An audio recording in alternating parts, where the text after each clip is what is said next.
Now, for every member of the mob asking and saying, how dare Hannity ask these questions, do you even know what my job is? You don't even know what your own job is. I'm a member of the press, whether you like it or not. I am a talk show host on radio and TV. I can produce thousands of hours of television and radio coverage that is straight news coverage. We also do investigative reporting. You know, we got the Russia hoax right. You all got it wrong. We're investigating the Biden family syndicate. You're not. We got Obama's radical associations right. We talk about sports. We talk about pop culture. I give my opinion. I'm honest about it. And I'm kind of like an entire newspaper. That's my job, to ask these questions so I can accurately report back to my listeners and my viewers what is happening.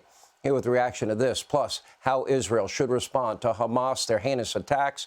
Former Speaker of the House, Newt Gingrich, is with us. Amazing that, you know, I am admitting that I am a talk show host and I have varying roles. They claim they're journalists. They're not journalists, are they, Mr. Speaker? Well, they're propagandists for the left, but I've been listening to you defend yourself. That was pretty good. I mean, you had that down pat. I always like it when you start getting on a roll. You get attacked a lot, right? It's good stuff. Yeah. Over the years, you know, I think there's one thing people need to know about Jim Jordan.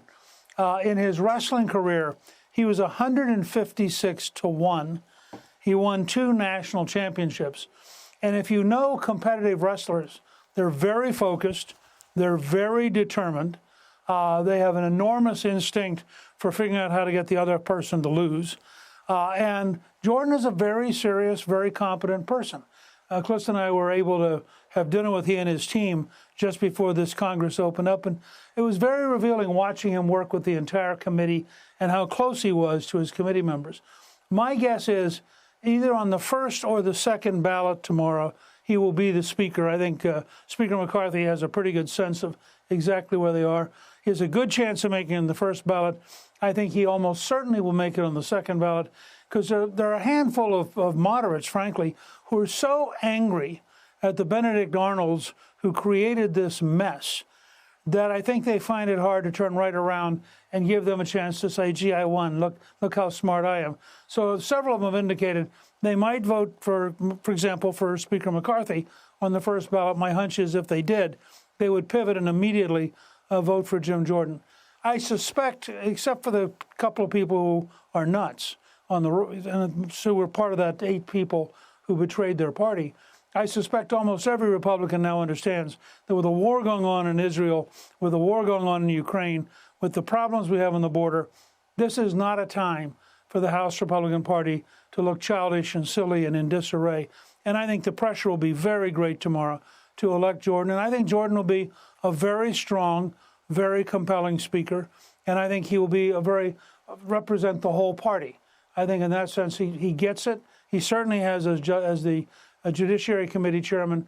And I think he will be very smart at getting things done. And of course, he's got the same deadlines McCarthy had. And I do think, frankly, having the government still open with the war going on in Israel vindicates McCarthy's judgment and that he did the right thing for the country, even if it made 8 people angry at him in the conference.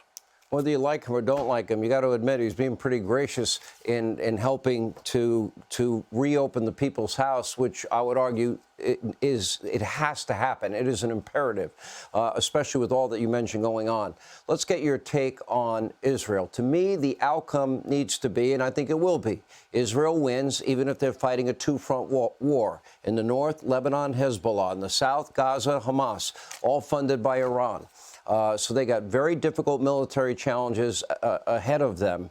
And I think America, our house needs to be open. However, the question is, I think the outcome has to be not only winning, but Gaza they've got to end Gaza as a launching pad for the tens and tens of thousands of rockets over the years they have fired into neighboring, very, very close by, Israeli cities. That has to come to an end once and for all. And I'm not sure Biden has the stomach to allow them to do what they need to do to protect themselves. Your thoughts? Well, President Biden going to Jerusalem, frankly, worries me because I don't think we have any idea what he's likely to do. And given how weak and how appeasement-oriented towards Iran that his administration has been, it has me worried. Look, there are three things, and a good friend of mine, Heather Higgins, wrote me about this evening. There are three things that Biden could do immediately. One, he could seize the billions of dollars sitting in Qatar that should never, ever go to Iran. They still haven't done that. It's utterly inexplicable. Two, he could pressure Egypt and others for a temporary agreement to get people out of Gaza. It's very important, if you want to minimize civilian casualties, to find a way for them to get out of the way of what should be, and which I totally support, a thoroughly crushing Israeli ground offensive designed to destroy and eliminate Hamas. I mean, if Hamas exists a year from now, they have won. This has been a victory for them. If Hamas is truly destroyed, it'll send a signal to Hezbollah in the north. It'll send a signal to Iran that you're going to mess with us at your own risk. The third thing I think Biden has to do is communicate to Iran and to Hezbollah that we will hold them accountable. And by that, I mean, you don't send 2 nuclear aircraft carriers and their battle groups to the Eastern Mediterranean as a PR event. We have to be prepared to take out every asset Hezbollah has if they decide to open a second front against Israel. We have the capacity to do it. One battle group alone has over 800 Tomahawk missiles. And I think that we need to communicate clearly. You get into this game, you're going to be crushed decisively, and you're going to follow Hamas into the trash bin of history. All right, Mr. Speaker, Newt Gingrich, always good to have you, sir. Thank you for being with us. Hey, Sean Hannity here. Hey, click here to subscribe to Fox News YouTube page and catch our hottest interviews and most compelling analysis. You will not get it anywhere else.